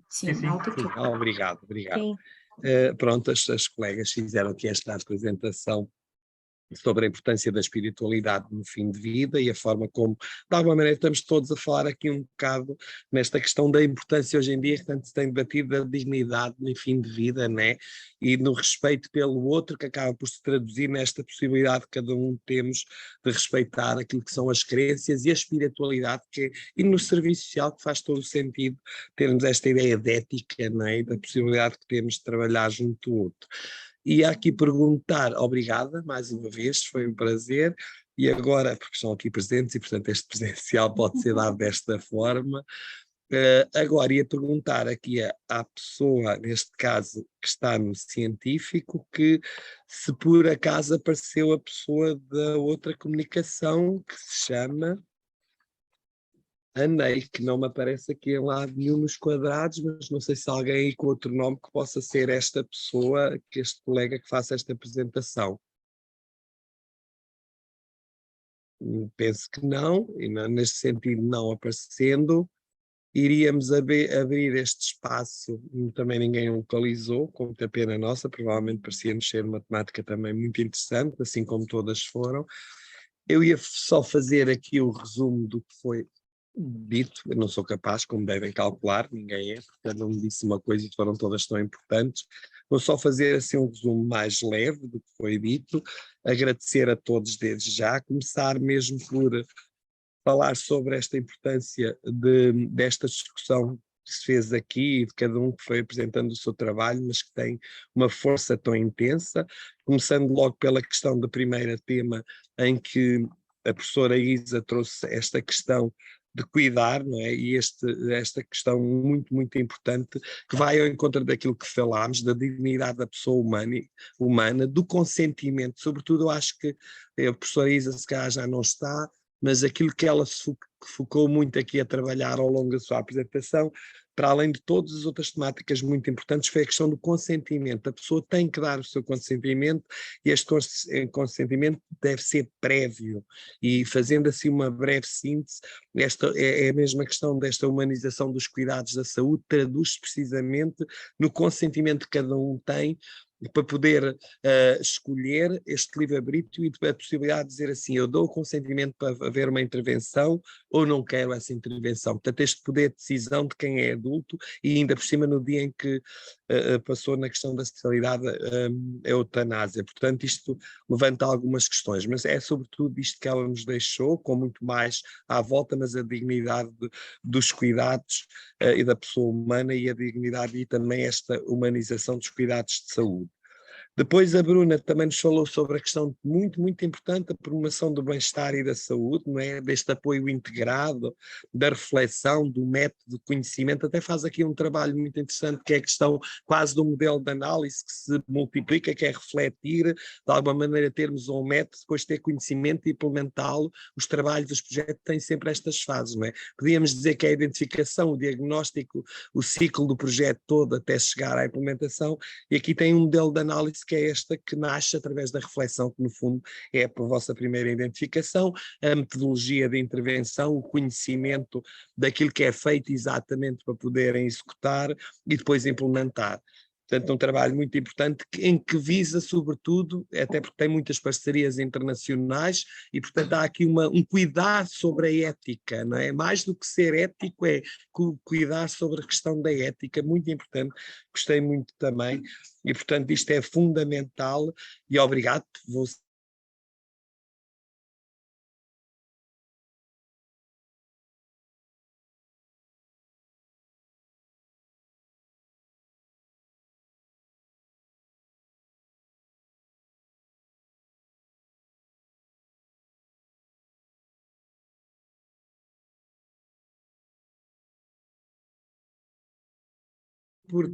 desculpem, porque isto foi abaixo, sem culpa minha, portanto, acabando aqui, dando continuidade à linha que estávamos a falar sobre este trabalho apresentado da Bruna e, sobretudo, sobre este projeto, é a mesma questão, só reforçar isto.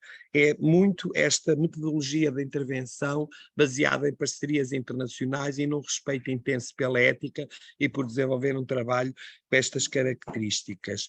Depois, logo de seguida, a questão do mercado, e está ali o colega que falou sobre esta questão, que é muito interessante, foi o Fabiano fala sobre a questão do mercado da arte, da universalização, coloca aqui duas questões que são sempre fundamentais, que é a instrumentalização da arte enquanto produto, a arte enquanto acesso e possibilidade, que é certo, hoje em dia, com o online todos têm acesso à arte, agora de facto cria-se aqui uma outra motivação, que é até que ponto é que esse acesso não condiciona a mentalidade de cada um, porque a possibilidade de acesso à arte não é igual para todos. E, portanto, a arte, do ponto de vista da disponibilidade conceptual, do olhar, do ver, é uma coisa, a arte, do ponto de vista do ter, é outra coisa distinta. E, portanto, depois relaciona aqui os públicos e os privados, a possibilidade que se tem na discussão do valor, quem é que cria os artistas, desde quando é que eles são emergentes e passam a ser consagrados, como é que de repente o Banco Citala faz um lance de 1 milhão e sai a 4 milhões, a discussão é sempre muito mais profunda, os NFTs que agora começam, ninguém tem nada, tem apenas uma parte do... Portanto, há aqui uma discussão que o Bruno tem muito trabalho, Fabiano, que é um trabalho muito interessante e que me interessa também particularmente a mim, e por isso estou a discuti-lo desta forma intensa, porque me interessa mesmo essa questão analítica, quase do ponto de vista daquilo que hoje vamos ter, que vamos ter um certificado Pixel, um bocadinho mini, quase um nanopixel de uma obra, mas podemos ter a obra nem que seja certificada. O poder e o valor é uma outra discussão que também se vai ao encontro, e através disso podemos ir ao encontro até do qual é o poder da arte, não é? Mesmo que depois essa plataforma dê acesso a toda a gente lá estar, não dá acesso a toda a gente a aceder ao valor exato da arte. Pronto, gostei muito também, muito obrigado. Isto depois vai cruzar sempre com esta possibilidade que todos temos de trabalhar as questões multidisciplinares, independentemente das formações académicas, que é interessante. Depois a Fernanda traz-nos aqui a questão das desigualdades, né, da questão do papel das atividades económicas, cruzar aqui uma questão muito interessante, que é esta possibilidade de se abrir até um espaço de economias, que eu nem sei muito bem como é que isto se pode referir, que é esta ideia de que as economias, no fundo, são de todos, não é? Partilho, o que a Fernanda me quis dizer, não sei se estiver errado, diga-me, Fernanda, mas o que eu entendo é que, de facto, é uma economia que é de todos, em que todos circulam, em que todos trabalham, do ponto de vista das criar, mas que existem sempre recursos endógenos e exógenos que constroem vertentes e desigualdades sociais, nomeadamente, quer do ponto de vista arquitetónico, quer do ponto de vista social, quer do ponto de vista das organizações das sociedades. É uma economia que deixa de ser uma economia circular para passar a ser uma economia externa e interna. Ela salta de acordo com aquilo que são as possibilidades. E foi isto que eu retive, achei muito interessante este olhar que tem sobre esta, no fundo, é aquilo que falou da economia da aglomeração, não é? Porque tudo acaba por ser autorreciclado, até as próprias coisas, é quase uma teoria do Bruno Latour, não é? Do homem e do objeto, um bocado nessa ideia. Gostei muito e da mão de obra, da indústria, que fazem-se estas discussões intensas, da importância de cada um destes indicadores ou preditores para aquilo que pode ser, aquilo que vem a ser depois mais tarde as determinantes sociais das nossas saúdes, da nossa saúde e também do bem-estar coletivo. Depois passámos aqui para o Fábio, também num estudo que ele chama uma estratégia metodológica qualitativa comparativa de caráter etnográfico, porque vai buscar, e achei giro ali buscar esta questão metodológica de caráter etnográfico, porque vai buscar este olhar sobre a diversidade das respostas sociais do Estado ou dos cidadãos ou do terceiro setor, que são tudo coisas diferentes, da sociedade civil não organizada, relativamente à entrega e ao direito à alimentação, e gostei do não entre parênteses, porque pode ser o direito à não alimentação. Pronto, essa clivagem é interessante e intencional, e portanto parece-me que criativamente e do ponto de vista da análise vai ser bastante profundo, de certeza, é um trabalho que interessa mesmo, porque de facto é uma coisa que é um bem de primeira necessidade e que todos nós só se comermos e bebermos é que vivemos. Portanto, esta discussão, no fundo, aquilo que no fundo é a fragilização dos apoios sociais, assente numa concentração de apoios sociais que existem e que estão dominados por determinados poderes que ainda não percebemos bem como é que entre o terceiro setor, o setor social, o Estado e a sociedade civil, isto vai dar um dia. Por agora estamos mais ou menos organizados, né? Até fazendo com que de alguma maneira estes recursos cheguem às pessoas. Não sabemos se chegam sempre, e é precisamente isso que vai ver neste estudo, e gostei muito também. Passamos depois também para a questão do trabalho daqui dos colegas, do Ângelo Abrunhosa e da Antónia Abrunhosa, também sobre esta questão muito, muito pertinente, que é a questão, eu gostei principalmente daquilo que reforcei, gostei de tudo, mas esta dualidade do critério, não sei se o Ângelo e a Antónia me estão a ouvir, mas esta questão do critério.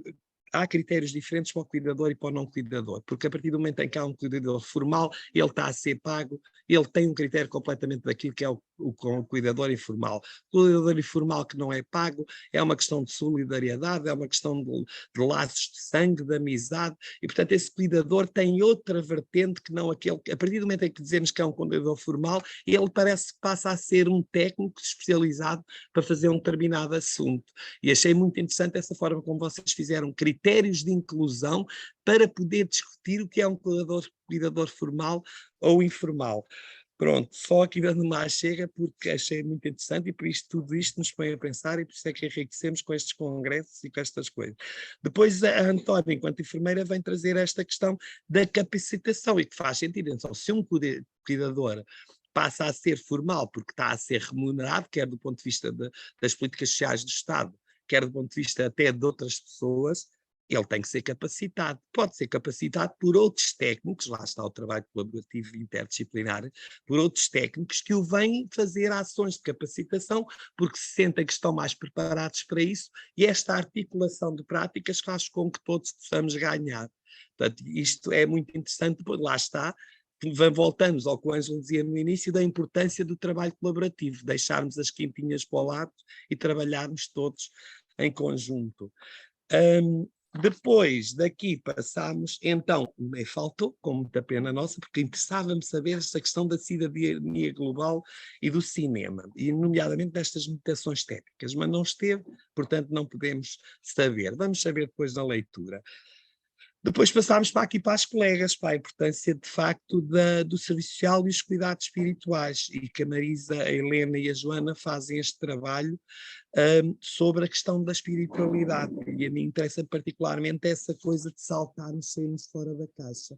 Já chega a termos medo de abordar temas e dizer, estamos, e como os colegas falavam anteriormente, falámos transversalmente sobre isto, a dignidade humana passa também, seja através da nossa luz enquanto vida, seja através da nossa vida, de chegarmos a uma determinada altura em que podemos escolher, independentemente da ciência dizer que é verdade ou mentira, fazer a aceitação, respeito pelo outro, e o serviço social passa por aí. Os direitos humanos começam precisamente nesse poder que temos no respeito pelos outros, e nesta possibilidade que começamos a ter de não ter medo de falar no serviço social e na espiritualidade, no serviço social e no luto, no serviço social e na intervenção junto das pessoas que têm esta ou aquela problemática, sem medo. A espiritualidade faz parte da vida, é diferente de religiosidade, fizeram essa distinção, e aqui não é uma questão de credos, nem de crenças, é uma questão de respeito pelo outro, de dar dignidade. Voltamos aqui nesta articulação, a dignidade conjunta e de salvaguardar. E também esse é o papel nosso enquanto assistentes sociais, é olhar para o outro com respeito e criar esta ligação de relação de proximidade, distância, e cada vez mais de proximidade, porque respeitamos o outro tal como ele é. Muito obrigado a todos, e quem quiser fazer perguntas estamos abertos, agora não a mim, mas uns aos outros, ou quem quiser que esteja de fora que as queira fazer.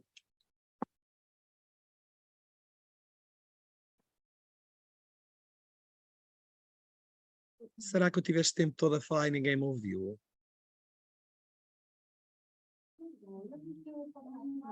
Mas eu só agora é que... ok, pronto. Mas agora que os colegas eu se calhar desliguei. Mas não é por me ouvirem, é por causa dos colegas. Alguém tem uma pergunta para fazer? Pronto. Tá, agora queria perguntar ali, apesar do Fábio estar no científico, ia fazer uma pergunta ao Fabiano, não é ao Fábio. Queria-lhe fazer uma pergunta, se for possível, já que ninguém chega à frente. Fabiano, ia-lhe fazer uma pergunta relativamente a este trabalho, nomeadamente à questão da utilização da plataforma, da análise que vão fazer. A plataforma já existe, já existem várias mundialmente. O vosso trabalho interessa olhar para a questão da arte na plataforma através do valor que ela é atribuída, ou interessa perceber qual é que é o acesso de pessoas a essa plataforma? É muito simples, mas pode ser complicado, desculpe lá, é só isso. Obrigado, doutor José, pela pergunta. Me ouvem? Sim. A respeito da plataforma, como ela é uma proposta de analisar especificamente o novo modelo de negócio trazido pela Masterworks, lógico, nós verificamos que existem outras já em outros países, de análise semelhante, de atuação semelhante, só que nós, por delimitação de pesquisa, vamos analisar essencialmente o modelo de negócios da Masterworks, porque nos Estados Unidos eles têm que, quando fazem a securitização das obras, eles têm que fazer o depósito na exchange, fazer o fracionamento por ações, então tem uma regulamentação americana. Então, atualmente, ela só admite o uso nos Estados Unidos, embora a rede mundial de computadores permita qualquer um fazer o investimento, mas ela está limitada ao território americano. E a nossa proposta, o nosso mote de pesquisa foi o carro-chefe dela. Ela se apresenta como a primeira no mercado de universalização do acesso à arte. Então, isso nos chama a atenção. O que é universalizar o acesso à arte. E por isso nós trouxemos isso como indagação, universalização de acesso à arte ou investimento, porque é aquilo que o senhor mencionou nos comentários. Uma coisa é deter a arte, poder dela usar, gozar e usufruir. Então, assim, são questionamentos que chegam durante o prazo de permanência de 3 a 10 anos, por exemplo, em que não se pode fazer o leilão desta obra. Como ficaria, por exemplo, a cessão de uso desta obra?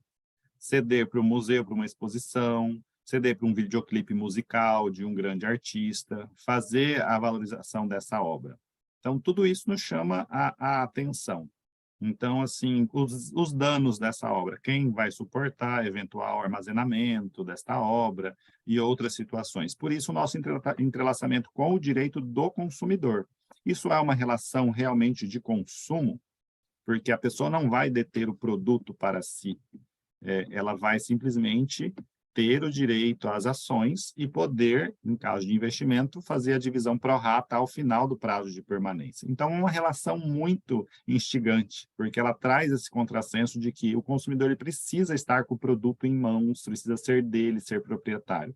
Então, essa ruptura tecnológica, ela traz esses questionamentos jurídicos, né? E nós, como pesquisadores, precisamos refletir. Então, o mote é: hoje você adquire as ações da obra, então ela fica depositada na plataforma, no armazenamento pela plataforma durante esse prazo de permanência. E essa universalização como que seria? Porque não é o acesso efetivo à arte, mas as ações que dela são provenientes. Muito bem, obrigado, Fabiano, fiquei esclarecido, gostei muito. E gostava, se alguém quiser fazer mais alguma pergunta, fomos todos certinhos, felizmente, era o tempo da nossa colega, ou colega, do Ney, ou da Ney, portanto temos este tempo, achei, se não vou fazendo eu algumas, gostava muito Eu posso avançar, se quiser, eu tenho aqui algumas questões. Sim, esteja à vontade. Conseguem ouvir? Bem, se calhar eu voltei a reduzir aqui o volume. Perfeitamente. Conseguem ouvir-me? Ok. Eu gostei muito de todas as intervenções, acho que foram muito esclarecedoras e muito interessantes, ou seja, temas com os quais eu não tinha muita relação, outros com os quais eu tinha mais relação, e daí se calhar também as minhas perguntas. Eu tinha aqui duas questões para duas comunicações. A primeira era apoiar o cuidador familiar no direito e na capacitação. Eu gostei muito da exposição e desta ideia de promover uma visão holística da família, junto do enfermeiro, não é? Dos profissionais de saúde, e eu também gostei muito aqui das estratégias, digamos assim, que identificaram em torno da relação que o profissional de saúde pode estabelecer com a família, não é? E a minha pergunta era qual é que foi a estratégia metodológica ou os procedimentos a que recorreram para chegar a estas estratégias? Foi uma reflexão teórica, ou seja, com base na literatura? Porque eu, pelo menos, não percebi, se calhar foi a desatenção minha, entraram em contacto com os profissionais de saúde, falaram com as famílias. Portanto, eu aqui só queria saber, em relação a esta comunicação, como é que foi a metodologia neste sentido, e depois tinha aqui uma segunda questão, não sei se posso fazer já a segunda questão ou se aguardo pela resposta. Como é que... Ok, se calhar avanço para a segunda pergunta. A minha segunda questão vai para a última comunicação, ou seja, o serviço social e os cuidados espirituais em fim de vida. Também foi um tema muito interessante. Eu já tive a oportunidade de trabalhar sobre esse tema, ou seja, sobre os cuidados. No meu caso, foi a alimentação no fim da vida, ou seja, como é que se gera para doenças incapacitantes a questão da alimentação, porque a questão da alimentação tem um valor simbólico e portanto, no fim da vida é interessante analisar essa questão. Gostei muito também da reflexão sobre a institucionalização da morte, não é? Ou seja, a morte passou de ser uma coisa em casa e passou para locais como os hospitais, as unidades de cuidados continuados, etc. E eu aqui queria saber qual é que é o alcance da vossa pesquisa, ou seja, pretendem atuar ao nível das políticas públicas, pretendem atuar ao nível das práticas, pretendem uma alteração das práticas, atuam a estes dois níveis? Também fiquei com esta curiosidade, mas gostei muito de todas as intervenções e obrigado por todas elas. Então, agora são os senhores oradores a responder ao Fábio. Posso? Bom, boa tarde, Fábio. É assim, em relação à capacitação, o tema propriamente dito, ele teve como base a minha dissertação de mestrado, até porque nessa altura eu fiz para além do relatório, também era necessário fazer uma revisão, e então eu fiz uma revisão integrativa da literatura, mas atualmente eu tenho desenvolvido mais esse tema, até porque é um tema que eu gosto bastante, e também, sobretudo, como eu faço parte da Sociedade Portuguesa de Enfermagem de Saúde Familiar, é um tema que eu tenho procurado desenvolver, porque acho que é muito relevante, sobretudo, né, na sociedade. Então, é isso.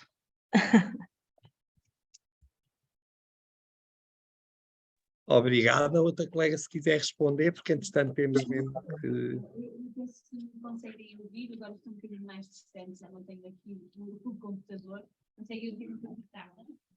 Não, Sim, se calhar não consigo conseguem. perceber, está mais baixo, mas consigo perceber, sim, sim. Pronto.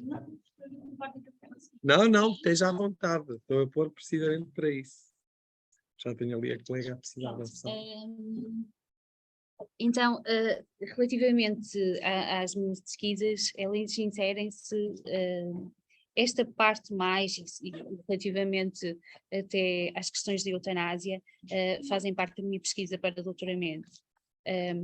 Tenho especial preocupação e interesse nessas questões do fim da vida. Este é apenas um trabalho, não visa seguir determinados objetivos, no sentido de que não, com este trabalho não procuro não procuro constituir nenhum tipo de objetivos relacionados com a prática profissional ou com a elaboração de políticas públicas. Na minha tese, sim, e com ambos.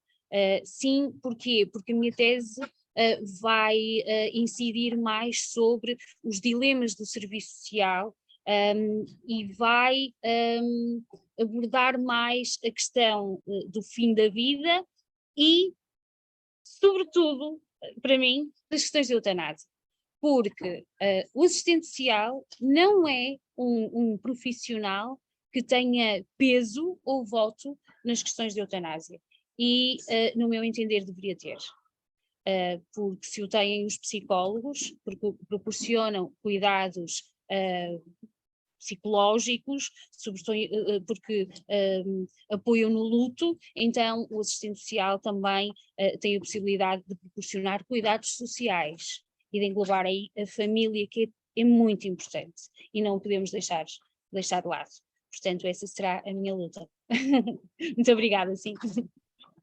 Muito obrigado. Então, obrigado eu vou dizer muito obrigado a todos. Fábio, está esclarecido? Sim, completamente. Agradeço as respostas. Pronto.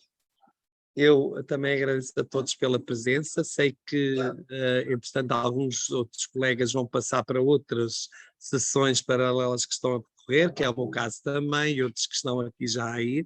Quero agradecer muito, muito a todos os presentes. Gostei muito de todas as apresentações. Foi um prazer, foi uma tarde muito bem passada. E fico muito feliz por este segundo Congresso Internacional sobre os novos desafios dos direitos humanos, ter esta qualidade de comunicação e a forma como as pessoas abriram novas temáticas que são fundamentais, desde a arte à alimentação, às cidades, à organização, ao trabalho multidisciplinar, a questão do cuidado, da espiritualidade, a questão que a colega Bruna nos trouxe ali sobre a questão deste modelo de atuação. Por isso agradeço a todos, muito boa tarde e foi um prazer enorme. Obrigado. Boa tarde, obrigado. Boa tarde, obrigada. Não, obrigado.